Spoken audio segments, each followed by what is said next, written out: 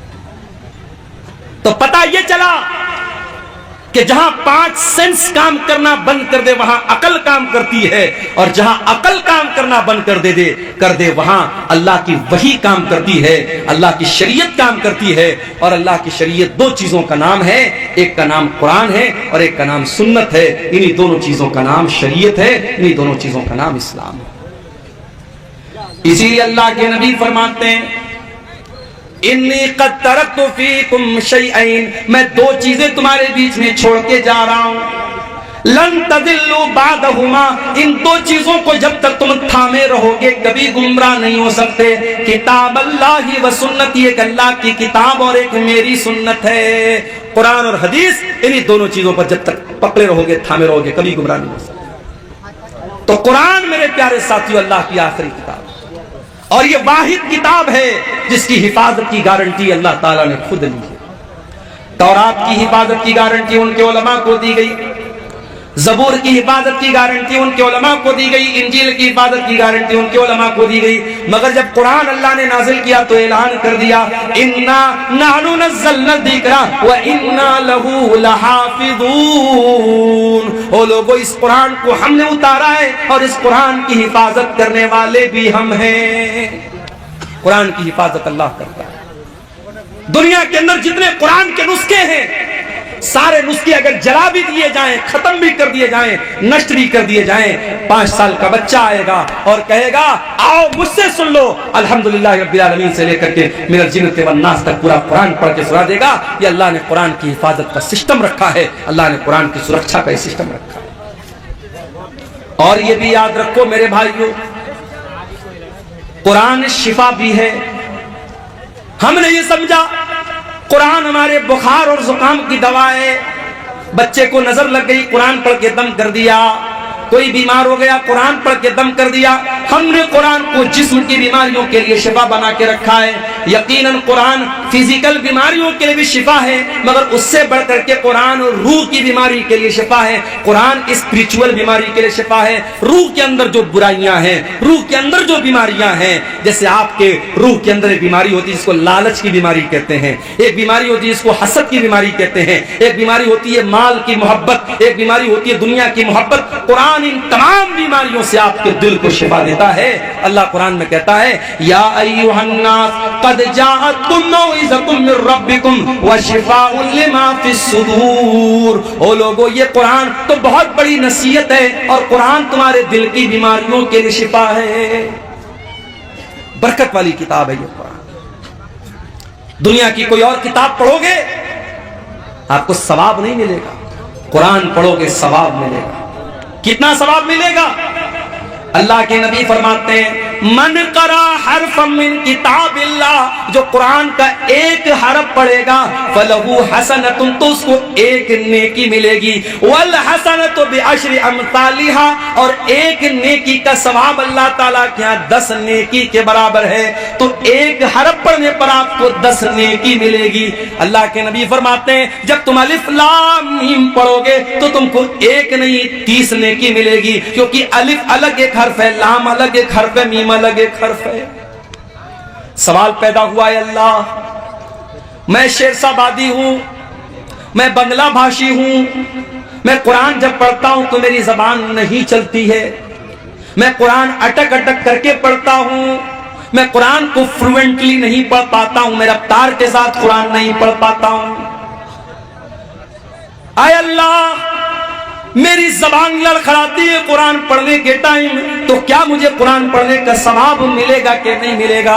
اللہ کے نبی فرماتے ہیں والذی یقرأ القرآن وہو یتاتو، جو اٹک اٹک کے قرآن پڑھ رہا ہے اس کی زبان سے صحیح طریقے سے ادا نہیں ہو رہا ہے، اس کی لینگویج الگ ہے، اس کی بھاشا الگ ہے، وہ قرآن کو اٹک اٹک کر کے پڑھ رہا ہے، اس کو ڈبل ثواب ملے گا، دوہرا ثواب ملے گا۔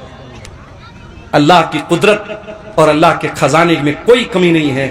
آپ دوسری بھاشا جانتے ہیں اور یہ بھی کوئی بہانہ نہیں ہے۔ آپ کو معلوم ہوگا حرم کے ایک امام گزرے ہیں، انتقال ہو گیا ان کا نام قاری ایوب تھا۔ قاری ایوب کہاں کے رہنے والے تھے؟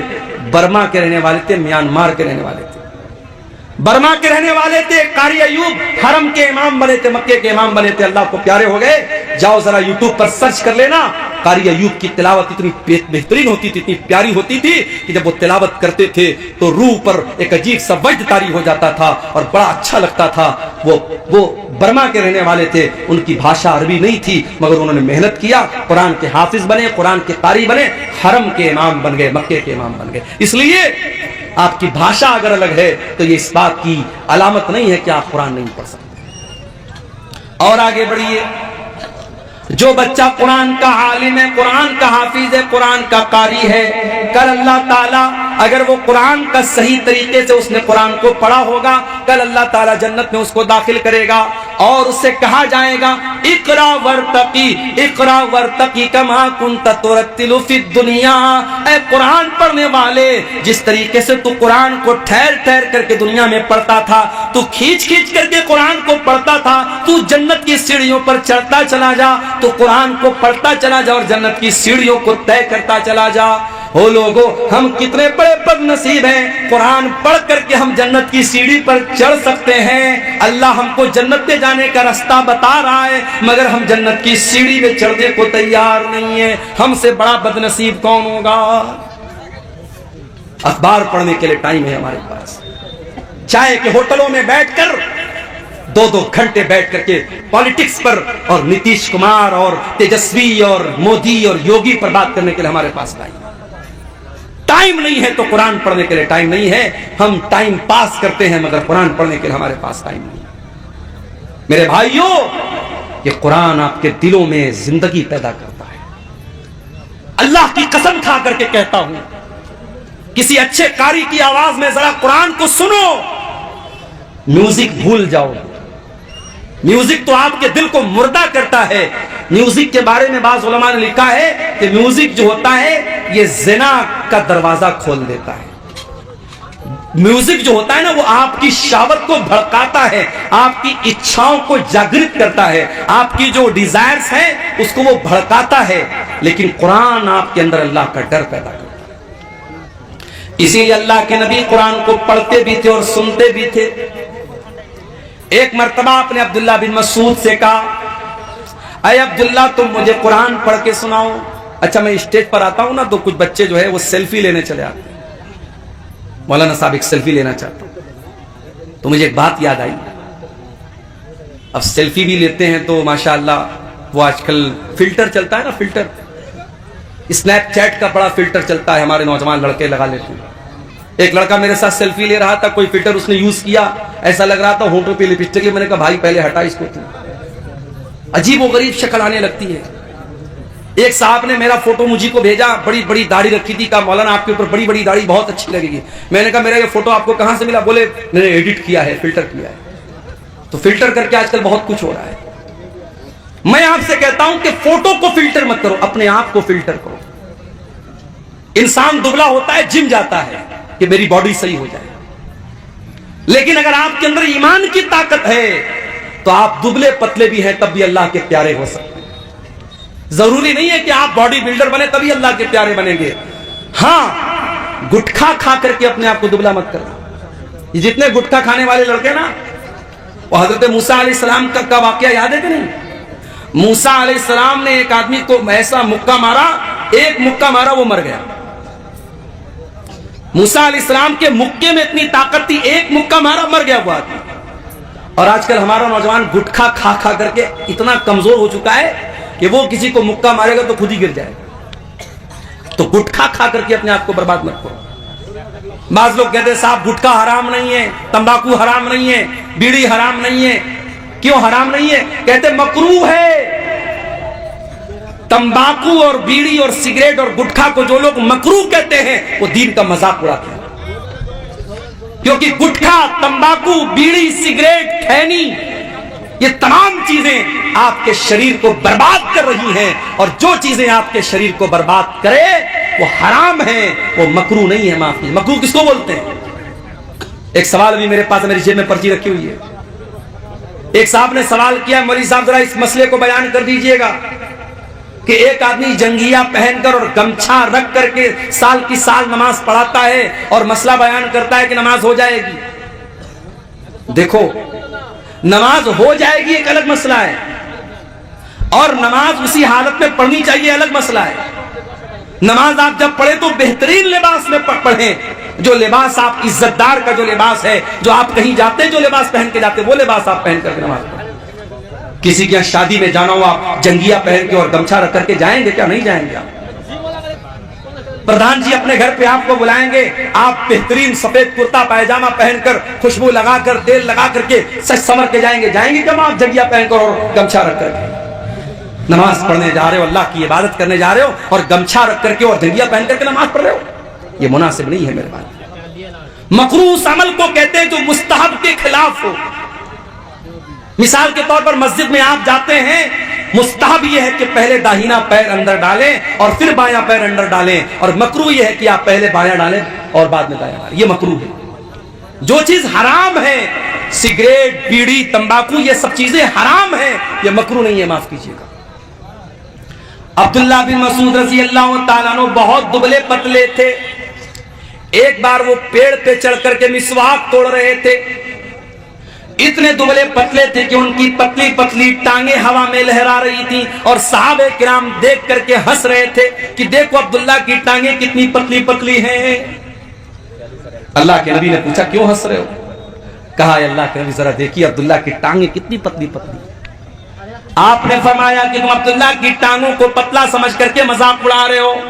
لہما اسقلان علی المیزان من احد, اللہ کی قسم عبداللہ کی یہ پتلی پتلی ٹانگ قیامت کے دن ترازو کے اوپر احد پہاڑ سے زیادہ وزندار ہوں گی.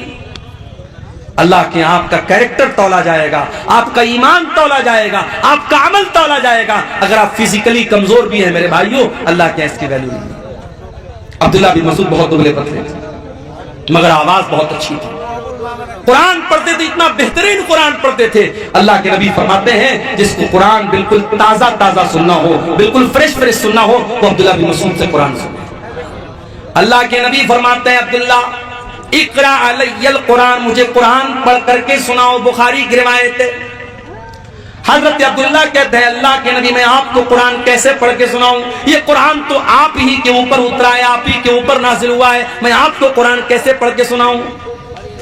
آپ نے فرمایا اے عبداللہ میں آج دوسرے کے منہ سے قرآن سننا چاہتا ہوں. حضرت عبداللہ کہتے ہیں میں قرآن پڑھنے لگا. قرآن پڑھتے پڑھتے سورہ نساء کی تلاوت کرنے لگا, سورہ نساء پڑھنے لگا. اللہ کے نبی غور سے سن رہے ہیں, میں قرآن پڑھتا چلا جا رہا ہوں. قرآن پڑھتے پڑھتے جب میں سورہ نساء کی اس آیت پر پہنچا, فَكَيْفَ إِذَا جِئْنَا مِن كُلِّ أُمَّةٍ بِشَهِيدٍ وَجِئْنَا بِكَ عَلَىٰ هَٰؤُلَاءِ شَهِيدًا. اے نبی اس وقت کو یاد کیجئے جب ہم تمام لوگوں پر آپ کو گواہ بنا کے لائیں گے. ہر امت میں اس کے نبی کو گواہ بنائیں گے, اور آپ کی امت کے اوپر آپ کو گواہ بنائیں گے. جب اس آیت پر میں پہنچا ہوں, حضرت عبداللہ کہتے ہیں اللہ کے نبی نے فرمایا اے عبداللہ بس کرو, روک دو تلاوت, روک دو. کہتے میں نے نظریں ڈال کر کے دیکھا فَإِذَا عَيْنَاهُ تَذْرِفَانِ, اللہ کے نبی کی دونوں آنکھوں سے آنسو بہ رہے ہیں. اللہ کے نبی رو رہے ہیں, اللہ کے نبی کی دونوں آنکھوں سے آنسو بہ رہے ہیں. آپ کے کندھے پر قیامت کے دن جو ذمہ داری ڈالی جائے گی اس ذمہ داری کا احساس کر کے اللہ کے نبی رو رہے ہیں. نبی کو اپنی ذمہ داری کا احساس ہے, ہمیں اور آپ کو اپنی ذمہ داری کا کوئی احساس نہیں. جوان بیٹی رات کو 2-2 بجے تک آن لائن ہے, چیٹنگ کر رہی ہے,